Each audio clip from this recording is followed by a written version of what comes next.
Ito lang po yung volume natin mga sounds. Kunti lang po.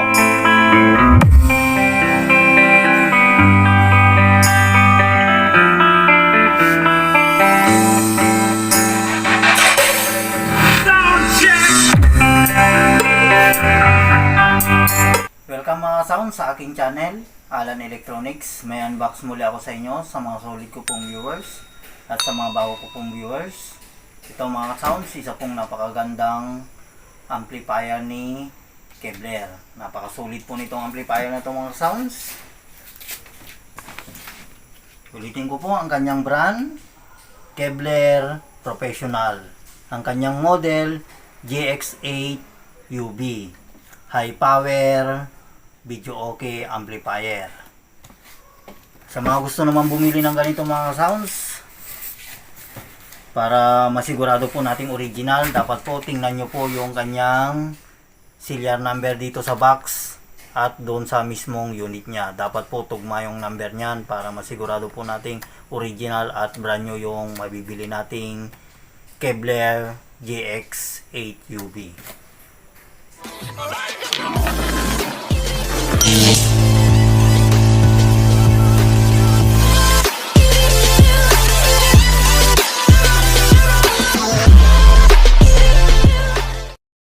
Mga sounds, i-unbox ko na po. Samahan nyo po ako.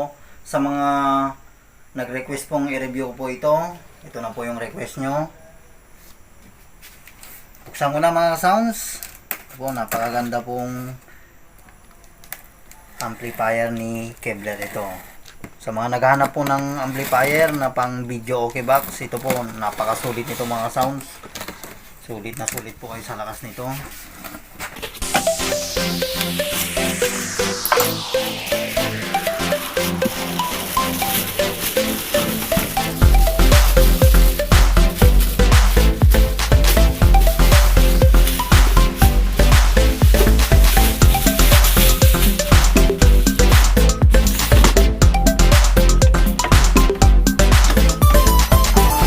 Nilabas ko na po para may review po natin ng actual itong amplifier. Unang-una po mga sounds, makita po natin yung kanyang user manual guide at may free na po siya na RCA jack. Dito na rin po yung warranty card niya. Ito na po tayo sa mismong unit mga sounds. Napakaganda po, may handle po siya pero plastic po ito. Power on ko lang mga sounds. Yan po, napakaganda po. May ilaw na po yung kanyang control button. Unahin ko pong i-review po dito sa taas. Ito po yung nakasulat, Kevlar Professional GX8 UB High Power Video Okay Amplifier. Ito na po yung LED display niya po. Dito po natin makikita kung naka-Bluetooth tayo, USB, FM radio. May insertan na rin po siya na USB. Ito rin po yung mic volume, mic echo, at ito po yung master volume sa music mga sounds. Ito po, napakaganda po. Kung mag volume po kayo, parang mararamdaman nyo po meron pong pumipigil sa kanya. Yan po. Ito na po tayo sa mga button nya. Ito po, ito na yung mga source nya. Ito po yung input A, input B, yan, at Bluetooth, pindutin nyo lang po ito. Yan, Bluetooth, FM. Ito po yung FM nya. Kung mag-search po kayo, pindutin nyo lang po ito. Yan mga sounds, pindutin nyo lang po. Auto search po yan. Ito naman yung kanyang previous next. Ito po yung previous nya. Yan po. Ito naman yung kanyang repeat.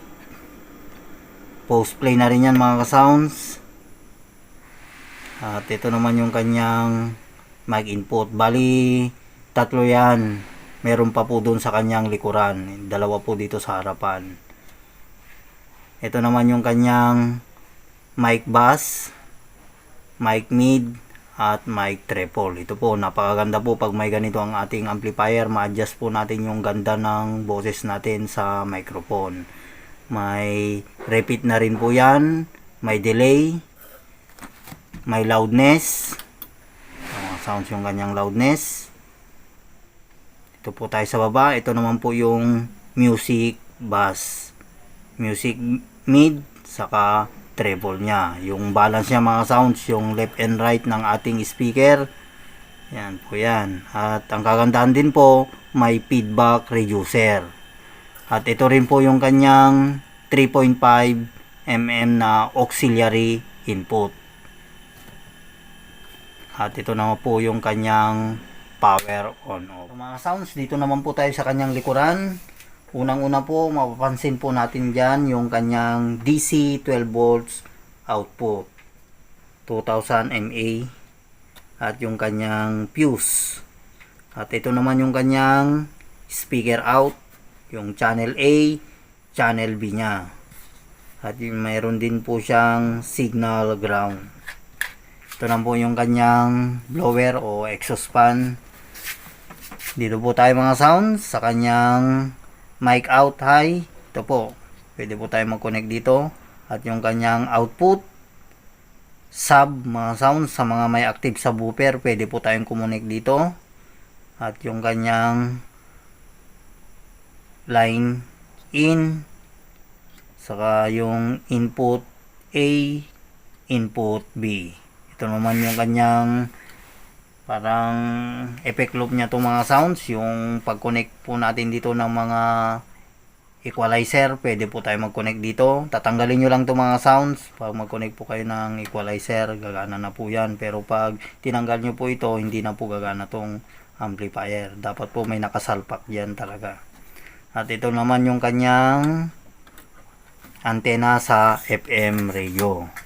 Ito mga sounds yung kanyang pangatlong mic input. Kung gusto nyo pong hindi nakikita yung wire sa harap, pwede po kayo mag-connect dito sa kanyang likuran.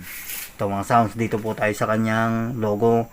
Dito po natin mapansin yung original na Kevlar. Yan po ang tatandaan yung mga sounds.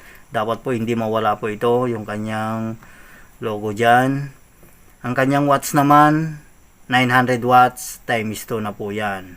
At yung napaka-importante pong serial number, ito mga sounds, dapat po tugmayan dun sa kanyang box para masigurado po nating original yung mabibili natin. Ganyan lang po yung napakasimpleng likod ng Kevlar GX8 UV. Ito na mga sounds, ready to sound check na po tayo. Nakakonect na po yan sa Bluetooth. Sa mga gusto naman pong malaman kung magkano po ang bentahan namin dito sa aming store, 8,000 mga sounds. Napakasulit po nitong amplifier na to. Kahit medyo matagal na rin pong nilabas ni Kevlar to, napaka-sellable pa rin niya. Sa mga nakasubok na nito mga sounds na nanonood sa aking channel, mag-comment naman po kayo para may suggest ko rin po sa mga solid ko pong viewers. Mag-play na lang po ako ng music.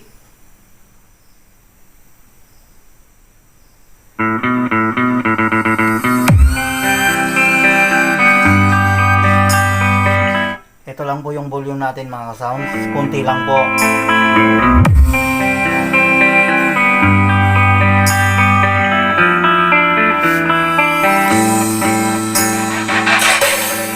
Sound check.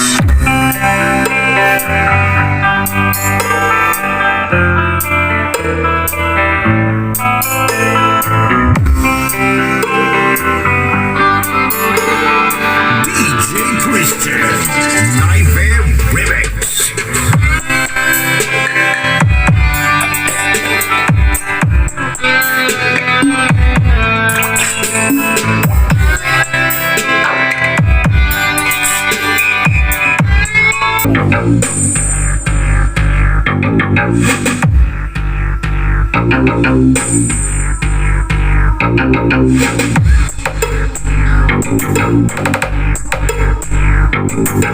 DJ Christian, Nightmare Remix. Now, here comes the music.